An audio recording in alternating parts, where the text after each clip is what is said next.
অবশেষে ৯ মাসের দীর্ঘ অপেক্ষার ইতি টানতে চলেছে মার্কিন নভোচারী সুনিতা উইলিয়ামস ও বুচ উইলমোর।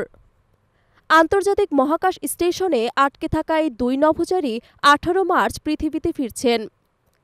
নাসা রবিবার নিশ্চিত করেছেন, স্পেস এক্স ক্রু ড্রাগন ক্যাপসুলে চড়ে পৃথিবীতে ফিরবেন তারা। সঙ্গে থাকবেন আরও একজন মার্কিন ও একজন রুশ নভোচারী। গত বছরের জুন মাসে বোয়িং স্টারলাইনের মহাকাশ যানে করে যান উইলমোর ও সুনিতা। পরিকল্পনা ছিল ৬ মাস পরই ফেরার।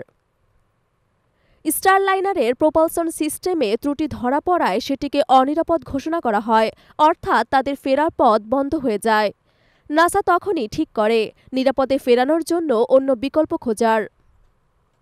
নাসার ঘোষণা অনুযায়ী ১৮ মার্চ ফ্লোরিডা উপকূলে সাগরে নামবে তাদের ক্যাপসুল। ফ্লোরিডা সময় সন্ধ্যা ৫টা ৫৭। প্রাথমিক পরিকল্পনা ছিল ১৯ মার্চের পরে কোনোদিন ফেরানোর, কিন্তু পরিস্থিতি অনুকূলে থাকায় একদিন এগিয়ে আনা হয়েছে। এই দফায় বোয়িং স্টারলাইনারের বদলে কাজে লাগানো হচ্ছে স্পেস এক্সের ক্রু ড্রাগন। রবিবার ভোরে আন্তর্জাতিক মহাকাশ স্টেশনে পৌঁছেছে ক্রু ড্রাগন মহাকাশযান।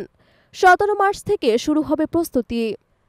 প্রসঙ্গত, ২০২৩ সালে মার্কিন নভোচারী ফ্রাঙ্ক রুবিও আইএসএসে কাটিয়েছিলেন ৩৭১ দিন।